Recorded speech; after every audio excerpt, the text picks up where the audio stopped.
going on? What is poppin' YouTube world? My name is Ghiman Mckinney, or you can just call me Juice because that is my nickname. I appreciate you guys for watching this video today. Be sure to smash this like button right about now, as it does help these videos get out to the public and my channel to grow overall. Subscribe to the channel if you're new as well. I do post a ton of great sports videos weekly, and I always every single day if I can, and start on post notifications too, so you do not miss a single one of those videos that I post. It is only right, you guys.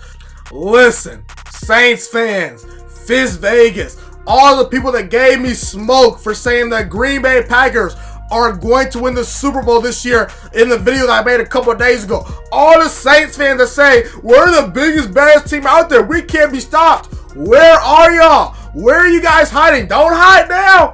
I'm here. I'm just saying.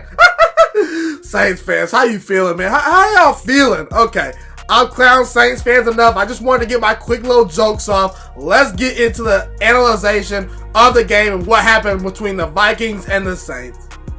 The Minnesota Vikings go into New Orleans and upset who I felt a couple weeks ago was the best team in football. Yes, the New Orleans Saints. And guys, I said the score was going to be 27-17, and boy was I wrong. I said that the Vikings, they potentially could make it a game just because they have such a great roster. But the thing about the Vikings was I didn't question their talent. I knew pound for pound, they had as good of players as any team in football. However, a couple days ago, I said the Vikings were the worst team in the playoffs because I did not believe they had the quarterback and coach to carry them over the top. And boy, did those two things specifically prove me wrong in this game. And man, I gotta tell you, both teams were even as far as yards, passing yards, total yards. Both teams ran the ball pretty well. Both teams got big explosive plays. Both teams played pretty evenly. It was a game that went to overtime. Anytime most games go to overtime, it's pretty evenly matched, throughout the, entire game. But again, the biggest difference in this game and the two things I had the questions about were answered by the Minnesota Vikings. Their quarterback play and their coaching staff was the difference and the reason they won this game. And I gotta give a huge shout out to Kirk Cousins and Mike Zimmer, because Kirk Cousins, he outplayed Drew Brees, okay? And Mike Zimmer, he outcoached Sean Payton on the road. That's very tough to do, And Kirk Cousins, he was excellent, guys. Kirk Cousins, he did not make a single mistake on the day. He did throw one pass that almost did get intercepted, I believe in the second quarter. But again, I'm just nitpicking right there. Kirk Cousins, this was the best game of his entire career, considering what was at stake and his track record. Because Kirk Cousins, in big primetime games, the guy's 0-9 on Monday Night Football. This guy has been terrible in primetime big game spots. But Kirk Cousins, the light was not too bright for him in his very first ever playoff game. And on the road in New Orleans, a tough road environment to play in, Kirk Cousins played almost flawlessly, guys. I mean, he got the ball out of his hands quickly. He was pinpoint accurate. His deep ball was working particularly very well. He was fitting the ball in the tight windows. He was efficient. He was throwing with touch accuracy. He put the zip on the football when he needed to. I mean, Kirk Cousins played as clean of a football game as you could have played. And when things got tight, Kirk Cousins did not make mistakes. He got better under pressure, and that's something that he has struggled with in the past. Adam Thielen was excellent on the day. Adam Thielen, he had over 100 yards on the day, over 120 yards, I should say.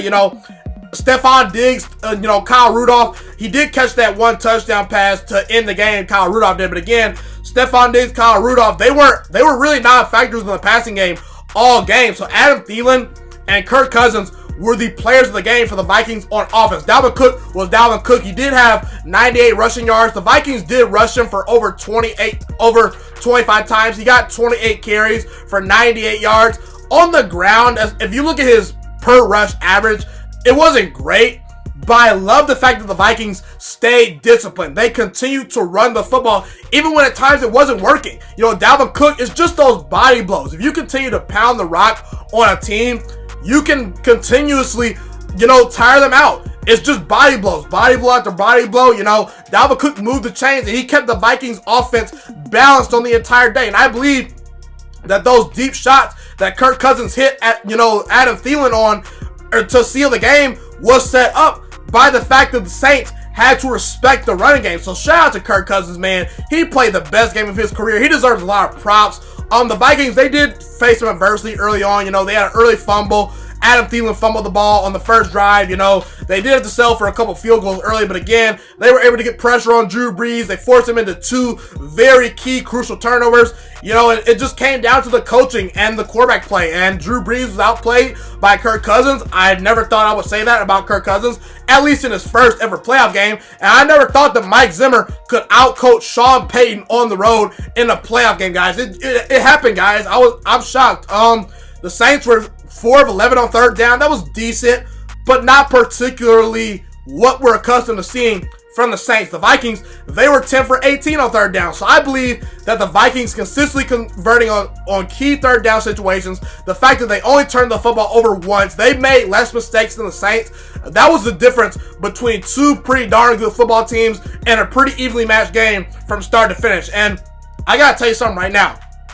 If Kirk Cousins keeps up this type of play, if he continues to play like this throughout the entire playoffs, the Vikings are as good as anyone. They could be better than the Packers. They could be better than the 49ers. They could be better than Seattle. They could be better than anyone coming out of the AFC. The Vikings have a top 5 roster in football. It's never been about the talent. It's about, can Kirk Cousins play his best in primetime big game situations? And I said during the regular season, Kirk Cousins was having an amazing year. He deserved to make the Pro Bowl. Now he's translating it into the playoffs, and I'm very happy for him.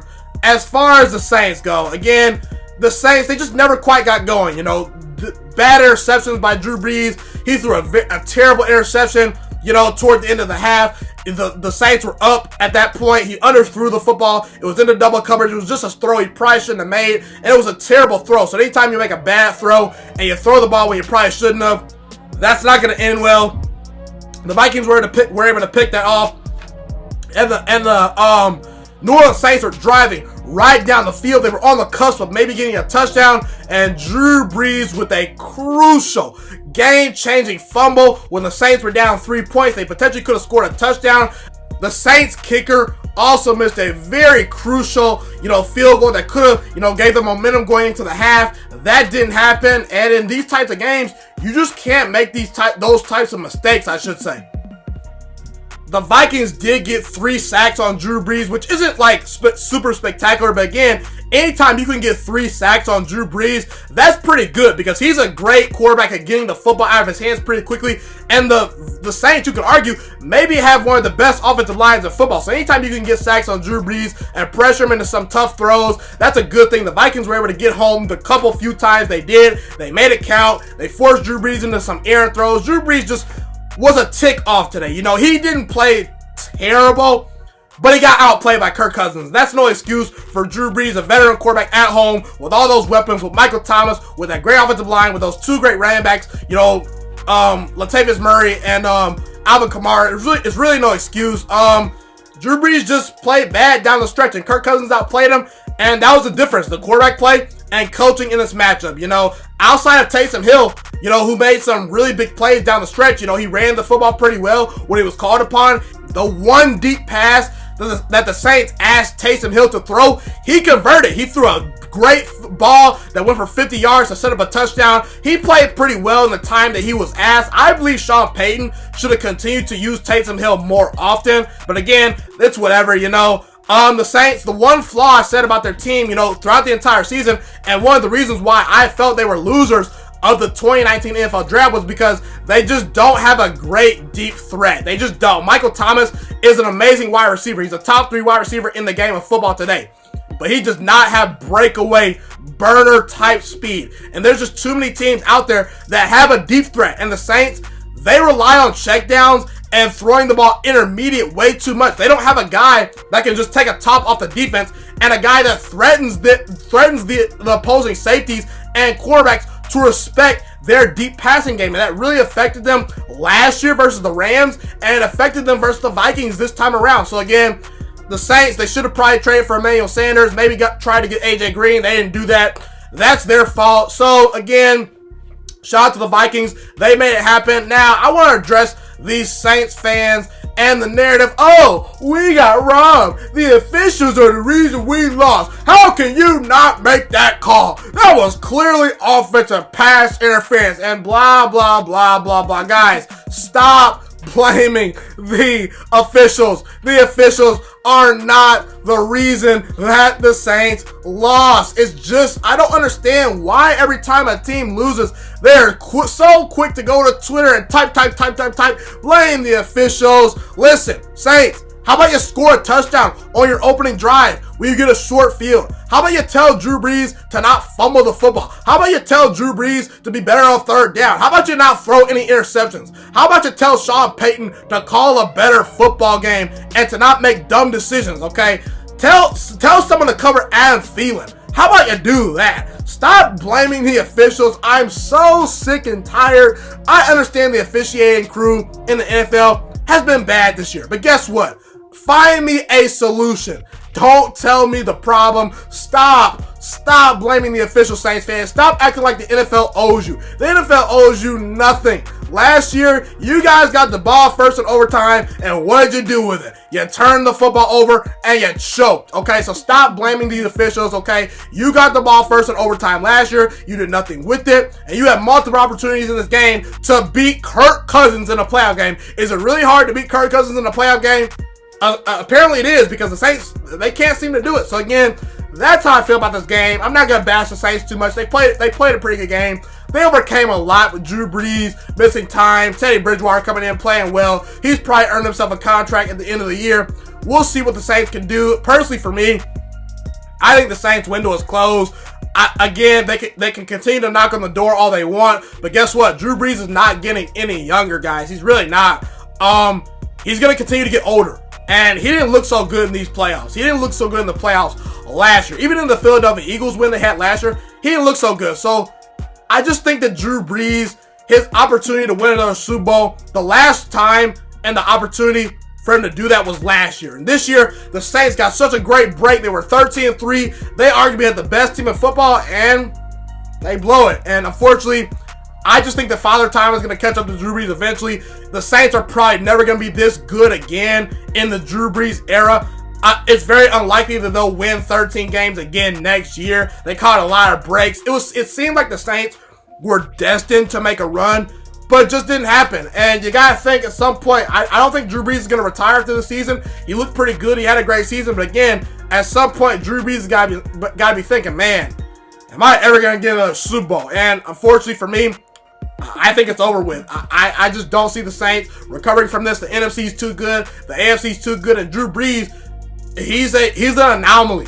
He's a 40-year-old quarterback that loves to sit in the pocket and throw darts. And in today's game, with Mahomes, Watson, Aaron Rodgers, Russell Wilson, all these quarterbacks are mobile. And eventually, I just think the traditional pocket passing offense that the Saints run with Drew Brees is just not going to work over time. So again, that's how I feel about this game. Be sure to comment whether you agree with me and disagree with me. Love to hear what you guys have to say in the comment section.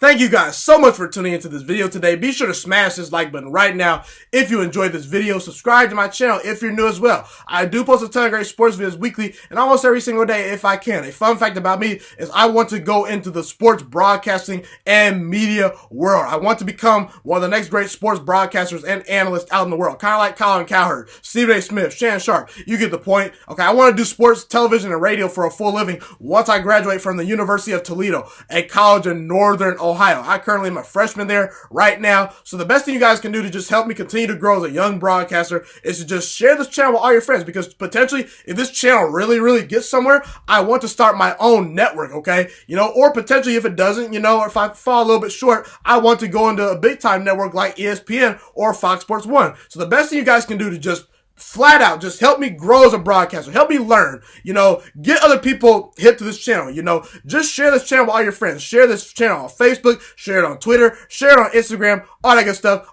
Also, be sure to follow me on all my social media platforms. And once again, guys, just share this channel with everyone you know. Get everyone hipped and watching these videos. Get my voice out there and heard. Share it on Facebook, share it on Twitter, share it on Instagram, all that good stuff. It's been your boy, Ghiman Mckinney, or you can just call me Juice. I appreciate all you guys for tuning in today. I really do. Have a God bless day. Stay motivated, you guys, and I'm out.